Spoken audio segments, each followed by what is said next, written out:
Last summer I moved in with my uncle. Both of my parents were sent off into mental institutions for reasons I won't get into since it'll just make me cry like a bitch. My uncle lived in a lonely little house on top of a hill. The house oversaw all of the town. Kids would come up to me and ask if I spit or swallow. I wasn't sure what to say, so I told them that I stayed at home with my uncle. A kid I met at school on the first day was a boy named Ricky. Ricky wasn't very popular in school. I remember the bigger kids would force him to lick the crusted jizz spots off of my ass crack. Life wasn't so easy for Ricky, but what he lacked in popularity, he made up for in gaming. Ricky was such a hardcore gamer. Every day after school, he'd come to my house and show me a new game. Most of the games he showed me were low-budget indie games, Slender Man, Sonic Colors, Call of Juarez. But one week, he showed me a game that I would soon never forget. He hopped on Steam, and using his mom's stolen credit card, he downloaded a game called Five Nights at Freddy's, a game that has become the face of my darkest thoughts and my worst nightmares. After the game finished downloading, Ricky told me that he'd never played this game before. This was weird, I thought. Ricky always plays the games he shows me beforehand.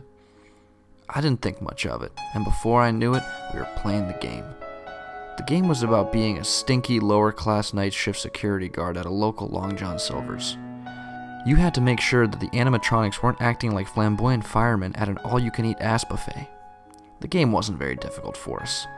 Since neither of us had gotten laid, we managed to hone in on our gaming skills and complete the game that very afternoon.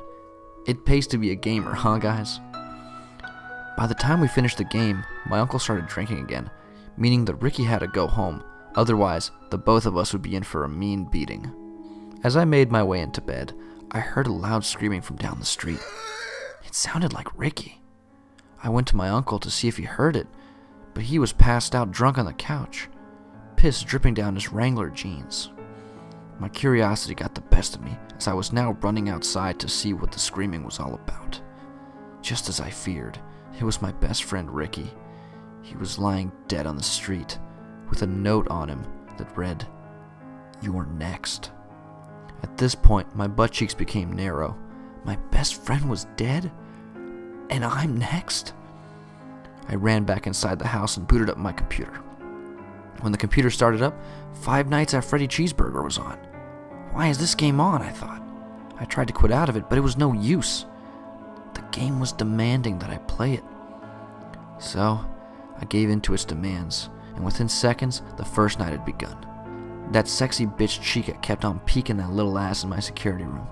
I tried to invite her in so I could fist her ass, but the game doesn't allow this feature.